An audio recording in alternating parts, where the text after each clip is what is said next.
I'm Wu Hoi Fai. I'm the artistic director of Pen's Theatre Production. Hi, I'm Daphne Mandel. I am French. I grew up in Paris, where I lived for 33 years before I moved to Hong Kong in 2008.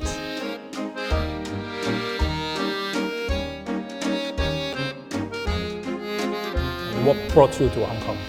So what brought me to Hong Kong is actually unrelated to my own career. It was my husband's work. When I arrived here, I had to kind of start from scratch. But I think you were an architect, urban planner. Yes, exactly, yes, exactly.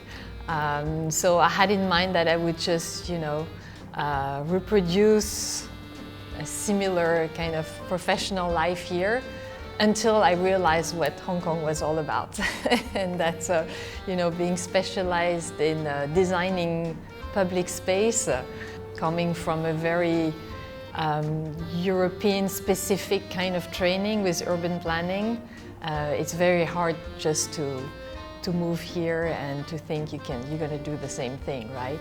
I was involved in a design project in Korea the first 2 years I moved here, so I was working remotely on that.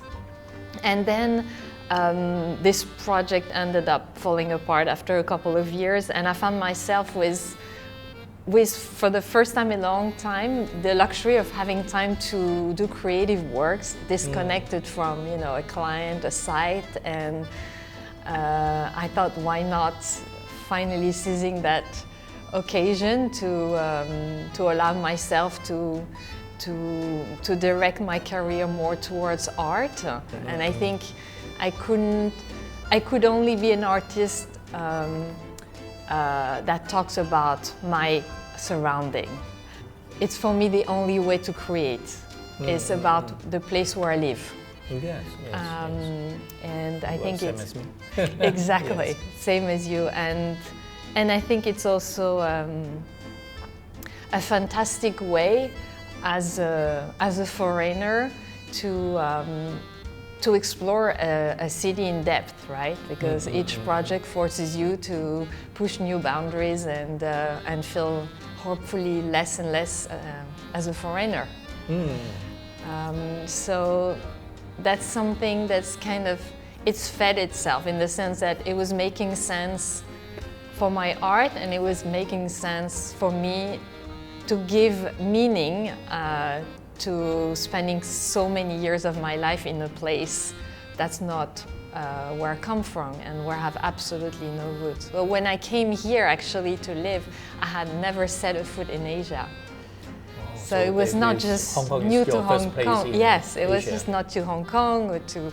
I had not been in China, I had not been anywhere else in Asia. So the change was as big as it gets, right, in terms of everything. I was intrigued by the title of the interview. It says, "The Beauty of Hong Kong in the Eyes of Outsiders." And I want to hope that after all these years, I don't see myself as an outsider. I will always be a foreigner, no doubt about that.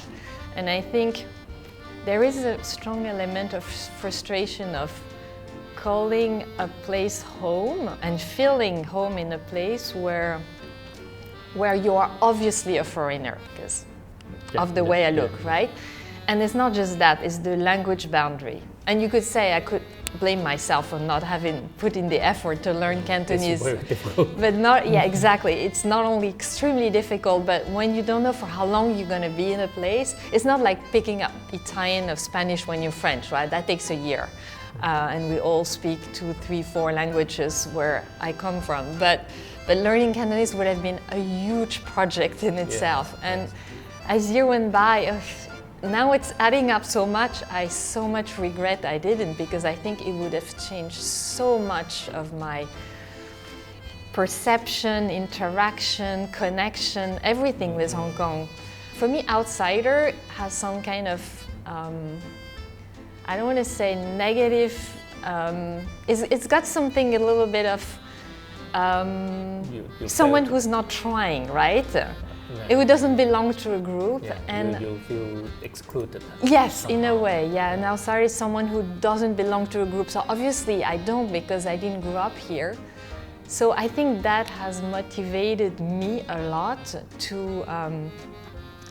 to push the boundaries in a way that I think very few foreigners have. Like, I think I can legitimately say that I've been to more places in Hong Kong than maybe some people in Hong Kong have been to. Yeah. That's how I feel when I talk to people here. And it helped me build a sense of belonging, I think. For me, starting to have a bit of recognition also boost my confidence that what I was doing was making sense. Not only making, like helping me making that phase of my life in Hong Kong really meaningful, but also that I could actually, hopefully, contribute to open people's eyes on places and things of Hong Kong that they don't know about. So I think when I started showing my works, you know, in more like public spaces, that was a real big step forward for me. We really stayed because we want to stay, because it really wasn't easy. Not to see our parents for 2-3 years, you know, where our parents are in the 80s. 2 years is a lifetime. Yeah. So you live with that worry that something happened, that you should have gone home, that you're being selfish, and that's heavy sometimes.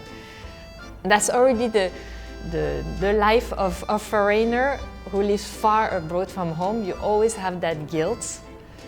But when Hong Kong was completely closed and suddenly it just wasn't possible to leave, or if you were leaving, it was so complicated that you just wouldn't do it. It's too expensive, too long because of the quarantine. Then it became, like, it really made that feeling so much worse. But all this to say that I think that having kind of gone through that, and we did because we really, really didn't want to leave, right? Because we love it here. We love our life here. It's like, honestly, if you ask me what makes a city idyllic, I'd say vibrant, cosmopolitan city with hills, with country parks, with ocean, with a harbor, and you're like, wow, that's Hong Kong.